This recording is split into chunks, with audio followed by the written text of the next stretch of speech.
जैसा सुंदर पलना है और वहां के बीच में किशोरी जी लेटी है। जैसे ही श्री नंदरानी जी ने देखो सब सामग्री फीकी लग रही है।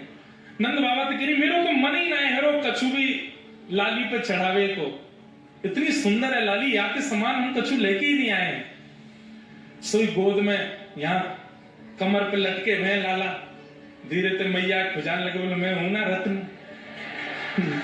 1 साल के लाला मैया को खुजान लगे, बोलना तो जाने नहीं है। मैया ने जैसे ही लाला देखे, नंद बाबा तो बोली मिल गए रत्न। बोले कौन सा? मेरे हृदय को नील रत्न, याद है बढ़िया रत्न नहीं मिलेगा। अरे वृषभानु बाबा, अरे कीर्ति मैया, आज आपकी लाली को दिव्य रत्न मोह दिखाई, आज लाली को जन्म भयो है तो एक रत्न दे रहे। बोले कहा? ठाकुर जी गोद में लिए 8 बार किशोरी जी के ऊपर उसार करके और उन्हीं को श्री चरणन में पधराए दिए। बोले युगल जोड़ी सरकार की जय। पहली बार दही मथ रही है। ऐसे ही छोटी सी किशोरी जी बैठी है मथनी पकड़ करके, और जैसे ही धीमे धीमे मथनो शुरू कियो, सबरी बलिया, अरे मैया कैसी सुंदर लग रही है, नेक्सी सी लाली हमारी कितनी सुंदर लग रही है। ठाकुर जी को जैसे पता चली कि किशोरी जी मक्खन निकाल रही हैं, दही मथ रही हैं, इतने में कहा भयो ठाकुर जी दौड़े। लेकिन तभी श्री राम बोले लाला तू या भेष में जावे गो तो बरसाने में घुसन कौन देगो? सबरे ग्वाल बाल बोले लाला ऐसे मत जाइयो, बहुत पिटाई होगी नहीं तो। ठाकुर जी बोले रुक जा, कुछ तो करना पड़ेगा। बोले कहा करूं? छोटी सी गोपी बनकर के किशोरी जी बनकर के पहुंच गए, और छोटी सी लाली जैसी आई तो कोई ने रोके भी नहीं। और इतने बड़े बड़े लोग हैं भीतर से, अरे नहीं इसको हटाओ, मेरी सखी दही निकाल रही, मैं देखने जाऊंगी। अरे अरे लाली तू आगे आजा, तू आगे। सब लाली समझ के आगे आगे करते चले गए। ठाकुर जी पहुंच गए बिल्कुल जहां किशोरी जी मथ रही हैं, और चुपचाप वहां जाके खड़े हो गए। अगल बगल वाली गोपी कहें अरे कौन की है? ठाकुर जी कहें तो क्या करना, कोई क्यों हूं मैं? अरे बड़ी चपड़ चपड़ बोला, हाँ तो अपने छुरा करा दियो ब्याह मोते। जैसे ही किशोरी जी ने अपने बधाई देने लगी, अरे कीर्ति मैया बधाई हो, लाली ने पहली बार माखन निकालो है, कुल देवी को भोग लगावे की बात आई। सब बोली लाली तेरे पूरे लत्तान पे दही छिड़क गयो है।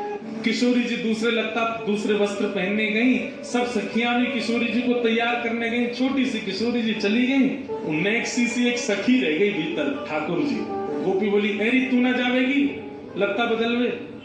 ठाकुर जी बोले अरे आजकल माखन चोर बहुत डोल रहे ब्रज में, मैं यहाँ की रक्षा करूंगी, तुम सब जाओ।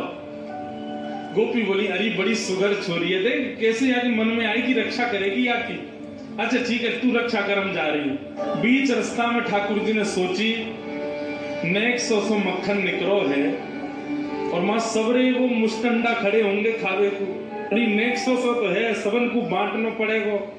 तो ठाकुर जी ने मन में विचार किया, एकांत कहीं देख के मैं ही पाए लाऊंगा।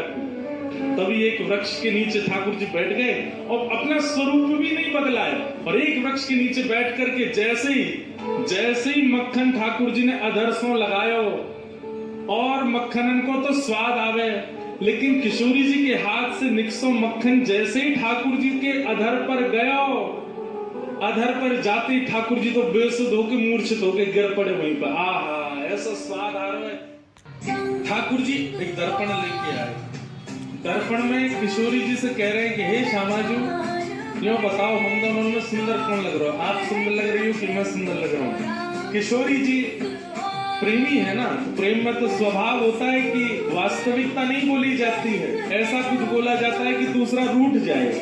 किशोरी जी कह रही है हमसे क्या पूछ रहे हो, खुद ही देखो हम घोड़ी हैं, तुम सांवले हो, तुम कारे हो। और इतने में ही नहीं मानी, श्री जी कह रही है मेरो मुख जैसे चंदू जी आ रहा हो, तुमरो मुख जैसे रैन अंधियारी, अमावस्या की रात वो हो तुम तो। ठाकुर जी तो रात बोल रही हो, श्री जी कह रही तो बुरो का बुरो ना मानो, मैं मेरी एक बात सुन लो श्यामा जी। बोले